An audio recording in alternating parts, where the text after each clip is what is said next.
Сайн байцгаана уу эрхэм хүнд үзэгчдээ. Та бүхэн Бямбарын амралтан ая тухтай сайхан өнгөрөөцгөж байна уу? Монгол өв соёл хөтөлбөртөө анхаарлаа хандуулна уу үзэгчдээ наашаа сууцгаа.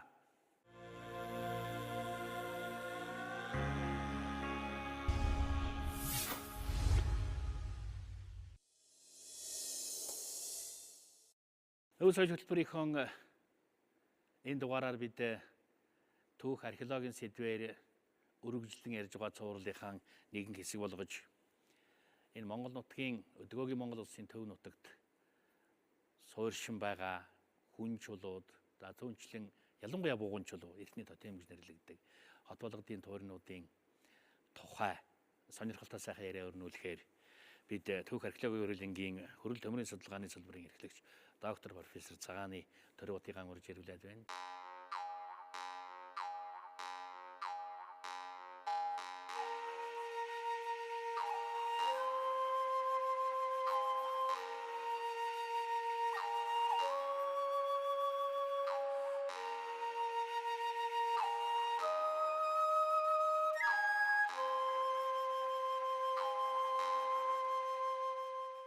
Тэгэхээр манай бас уран бүтээлийн групп сайхан яг энэ нутгуудаар яваад ирсэн. Арангаа хөвсгөлийн нутаг ер нь яагаад заавал ийм хадны сүг зураг хийгээд бугуун чулуу бусад урсгалуудаар ийм арбин байдаг юм лээ. Энэс сайд байгаа яриа эхлэе. Үнэхээр одоо Монголын төв зүрхэн хэсэгт оршиж байгаа энэ хоёр аймгийн нутаг ба.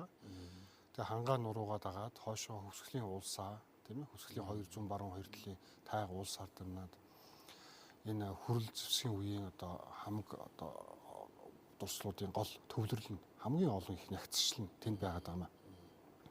Тэгээ манай хүрээлэн дээр манай энэ судалгааны салбарынхан одоо сүүлийн 5 жил ажиллаж ийж энэ Монголын бугуун өшөөний том каталогыг хийгээд дуусч байгаа. Одоо энэ 4 сард үндсэндээ каталог маань бэлэн болно.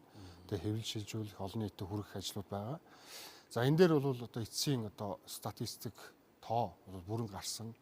Тэгэхэд харахад бол одоо Архангай аймгийн нутагт бугуун өшөө гэх чинь Монголын 1228 бугуун өшөөний 252 нь байж байгаа.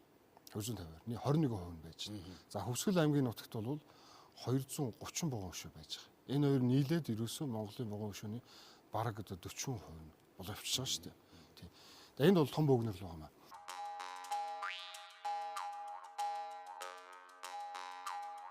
Манай аймагт одоо 10,000 гаруй хэрэгсөөр 10 гаруй хүн чулуу 140 гаруй одоо бугуун чулуу 10 гаруй одоо хадны зураг тоолож бүртэн баримжуулалтын ажлыг одоо хийгдлээ.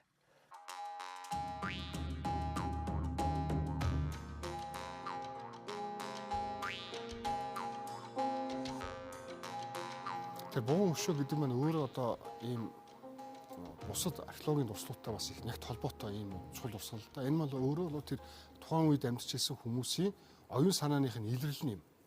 Одоо бэлэг тэмдэглэн юм. Тэн дээр хамаг одоо тэр шүтлэг бишрэл нь шингэсэн ийм одоо их цогц дурсгал байна л да. Тэгэхээр тэрний дагалдаад одоо хэрэгсүүр гэдэг маш том дурсгал байдаг. Одоо хэрэгсүүрийн хувьд ч гэсэн бол Архангай бол ханун хөндөй, за Тамирын голын хөндөй бол хэрэгсүүрүүд бол хамгийн баялагт орно. Хамгийн том хэрэгсүүрүүд тэнд байгаа. Зарим хэрэгсүүрийн одоо тэр дагалдах тэр адуугаар тахилга өргөсөн байгууламж нь 1200, заримд нь 2000 хүртэл байгаа шүү дээ. Тэгэхээр тэнд оршуулсан, тэнд дараа нь одоо олон жилийн турш үргэлжилсэн юм зан үйлийн үйл ажиллагаа явагдсан байгаа тахилга тайлгын. Энд бол 2000 адуугаар тахилга өргөсөн. Аврах том байгууламжууд байна. Тэгэхээр Архангай хөвсгөлийн нутгуудаар тархсан энэ бугуун чулууд хийгээд булж бонгоод хөшөөд урсгалуудын гол төвлөрсөн газрууд дээр та жишээ аваад одоо жишээ нь Хөвсгөл уушгийн өөрийн дурсгалууд юу өгүүлж байна уу? Арангай нутагт байгаа тэр хануу хөндийн өөр газраар нэрлээд ингээд тус жаахан явбал. За хануу голын хөндөд бол их чухал бугуун өшөөний дурсгал бий. Энэ бол Жаргалантын ам гэж нэрлэдэг. Жаргалантын амны бугуун өшөө яагаад онцлогтой вэ гэвэл бугуун өшөөдөө босгоод тун удаагүй байтал өөр нэгэн одоо дайсагнагч Овг аймаг тухайлбал Дөрвөлжин бушныхан хурж ирээд бүх бугуун өшөөнүүдийг буулгаад өөрсдийнхөө тэр булш байгууламжийг барьсан юм. Тийм учраас энэ үйл явдал болсноос хойш 2000 жилийн турш Жаргалантын амны бугуун өшөөд ерөнхийдөө хөрсөн дор булаатай байсан. Буулгац учраас. Тийм. Буулгаад одоо ашигласан учраас. Тийм учраас хадгалтын байдал онцгой сайн. Нар сархины нөлөөнд ерөөсөө ороогүй, ус бороо, цасны одоо өвлийн хөдрөл чинь бол хамаг одоо хөшөө эвддэг аюултай зүйл шүү дээ. Байгалийн хамгаалтанд орсон юм Байгалийн хамгаалтанд орсон. Тийм учраас одоо Монголын баг хамгийн одоо сайн үзүмжтэй ур хийц сайтай энэ хөшөөнүүдийн хамгийн том бог өнөрлөл. Жаргалантын ам. Тийм учраас Жаргалантын амыг бол онцгойлон үзээд 2009 онд одоо манай хэдэн нөхөд бол үндэсний музейн судлаач Баяр сайхан бидэд бол Жаргалантын амны дурсгалыг бол нэхэн сэргээсэн юм. 24 бугуун хөшөө босоо байгаа. Ерөөсөө нэг жижигхэн талбайч шүү дээ. 500 гарсан 300 м-ийн талбайд 24 бугуун хөшөө. Тэгээд тэд нар нь бол маш өндөр уур хийцтэй юм хөшөөнүүд байна. Тэгэхээр хүрэл зэвсгийн үед бид нэр одоо хөнөөгийн өмнөх одоо төр улсын тухай асуудлыг сүүлийн үед их ярьдаг болоод байгаа. Тэгэхээр хүрэл зэвсгийн үед бид нэр хэрэг нүүжтийн төр ус байсан гэж итгэвэл тэр одоо төр улсын төв нь Архангаа хөвсгөлийн нутгийг дамнаад Хангаа нуруундаа төвлөж байжээ гэж үзэж болно.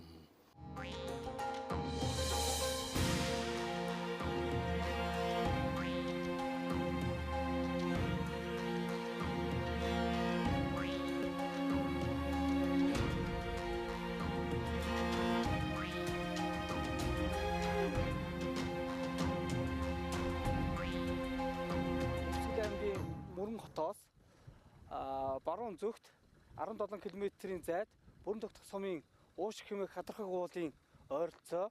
За нэг дор олноор цогцлох Уушгийн өөрийн буган чулуун дээр бид бүхэн ирсэн байна.